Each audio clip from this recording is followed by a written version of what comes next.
Hello friends, welcome to home food zone. இன்றைக்கி இந்த வீடியோவில் வெறும் ஜவ்வரிசி வச்சு ரொம்பவே டிஃப்ரெண்ட்டான சூப்பரான ஒரு ஈவினிங் ஸ்நாக்ஸ் ரெசிபி. இது எப்படி செய்யறது நாம் இப்போ பார்க்கலாம். இது செய்கிறதுக்கு ஒரு மிக்சிங் பவுல் எடுத்துக்கோங்க. இதில் 250 ml மெஷரிங் கப்பில் 1 கப் அளவு ஜவ்வரிசி எடுத்துகிட்டு இதில் சேர்த்துக்கோங்க. ஜவ்வரிசி வந்து நார்மலாக நைலான் ஜவ்வரிசி எடுக்கக்கூடாது, மாவு ஜவ்வரிசி எடுக்கணும்.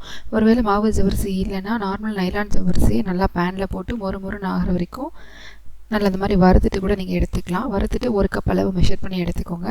இப்போ இந்த ஜவ்வரிசி மூழ்கிற அளவுக்கு மட்டும் தண்ணி ஊற்றிட்டு இதை அப்படியே நம்ம ஊற வச்சு எடுத்துக்கலாம். ஒரு 2 மணி நேரமாவது ஊற வைக்கணும். இப்போது இது செய்கிறதுக்காக இன்னொரு பேனை சூடு பண்ணிவிட்டு 2 டீஸ்பூன் நெய் சேர்த்துட்டு ஒரு 10 போல் முந்திரி பருப்பு 1-2 உடச்சி போட்டு லேசாக வறுத்து எடுத்துக்கோங்க. பருப்பு நல்லா செவந்து வந்ததும் இதில் வந்து 1 கப் அளவுக்கு தேங்காய், எந்த கப்பில் நீங்கள் ஜவ்வரிசி இழந்து எடுத்தீங்களோ அதே கப்பில் 1 கப் தேங்காய் சேர்த்துட்டு இந்த மாதிரி வறுத்து எடுத்துக்கோங்க. தேங்காய் வந்து நல்லா பொடிசாக துருவி எடுத்துக்கோங்க. அப்படி இல்லைனா மிக்சியில் போட்டு பல்ஸில் 2-3 தடவை அது மாதிரி அரைச்சி எடுத்துக்கிட்டிங்கனாலும் சரி தான். இப்போ இந்த தேங்காயில் இருக்கிற தண்ணியெல்லாம் நல்லா ட்ரை ஆகிற வரைக்கும் வறுத்து எடுத்துக்கணும். லோ ஃப்ளேமில் வச்சு ஒரு 2 நிமிஷம் வறுத்து எடுத்தாலே போதும். நல்லா அந்த மாதிரி தேங்காய் ட்ரை ஆனதும் இதுலேருந்து ஒரு 4-5 டேபிள் ஸ்பூன் அளவு நாட்டு சக்கரை, நீங்கள் எவ்வளோ இனிப்பு ஏற்றுப்பீங்களோ அதுக்கேற்ற மாதிரி போட்டுக்கலாம். ஒரு 5 டேபிள் ஸ்பூன்ன்றது ஓரளவு மீடியம் இனிப்பு இருக்கும். நீங்கள் அதிகமாக சேர்க்குறதா இருந்தாலும் சேர்த்துக்கலாம். நாட்டு சக்கரை சேர்த்த உடனே ஸ்டவ் ஆஃப் பண்ணிடுங்க. ஆஃப் பண்ணிவிட்டு நல்லா வந்து கலந்துக்கோங்க.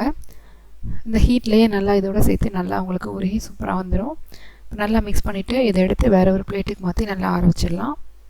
இப்போ இதுக்குள்ளே பார்த்தீங்கன்னா ஜவ்வரிசி 2 மணி நேரம் நல்லா ஊறியிருக்கும். பார்த்தீங்கன்னா நல்லா தெரியும். நல்லா உதிரியாக சூப்பராக வந்திருக்கு.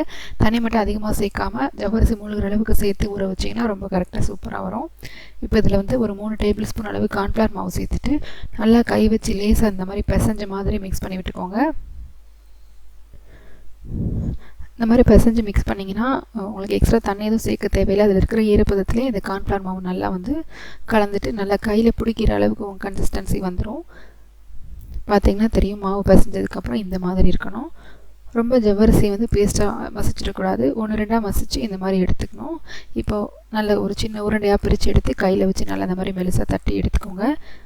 இதுக்கு நடுவில் நம்ம ஏற்கனவே செஞ்சு எடுத்து வச்சுருக்கோம் தேங்காய் பூரணத்தை வச்சுட்டு மேலே கொஞ்சமாக திரும்பவும் ஜவ்வரிசி மிக்ஸை வச்சு நல்லா இந்த மாதிரி எல்லா பக்கமும் சீல் பண்ணி இருக்க கையில் அழுத்தி இந்த மாதிரி உருண்டையாக பிடிச்சி எடுத்துக்கோங்க. இதே மாதிரி ஒவ்வொன்றும் செஞ்சு எடுத்து வச்சுக்கோங்க. இதை இப்போ நம்ம வேக வச்சு எடுக்கணும். வேக வைக்கிறதுக்காக இட்லி பாத்திரத்தில் அடியில் தண்ணி ஊற்றி சூடு பண்ணிவிட்டு இதை நம்ம உள்ளே சேர்த்துக்கலாம். வாழையில இருந்தால் வாழையில வச்சுக்கலாம், நல்ல வாசனையாக இருக்கும். இல்லைனா அப்படியே நீங்கள் டேரெக்டாக இட்லி தட்டில் கொஞ்சமாக எண்ணெய் தடவிட்டு வச்சுக்கோங்க. இப்போ இதை ஹை ஃப்ளேமில் வச்சு ஒரு 5-6 நிமிஷம் வேக வச்சிங்கன்னா போதும். நல்லா சூப்பராக வந்துடும். ரொம்பவே டிஃப்ரெண்ட்டான நல்ல ஜெல்லி மாதிரி சூப்பரான ஒரு ஈவினிங் ஸ்நாக்ஸாக இருக்கும். குழந்தைங்களுக்கு கூட ரொம்ப பிடிக்கும். கண்டிப்பாக இதே மாதிரி நீங்களும் செஞ்சு பாருங்கள். இந்த ரெசிபி உங்களுக்கு பிடிச்சிருந்ததுன்னா லைக் பண்ணுங்கள், ஷேர் பண்ணுங்கள், கமெண்ட் பண்ணுங்கள். கண்டிப்பாக வந்து ஹோம் ஃபுட் ஜோனுக்கு சப்ஸ்கிரைப் பண்ண மறக்காதீங்க. நாளைக்கு இதே மாதிரி நல்ல ரெசிபியோடு உங்களை வந்து மீட் பண்ணுறேன். அது வரைக்கும் பாய்.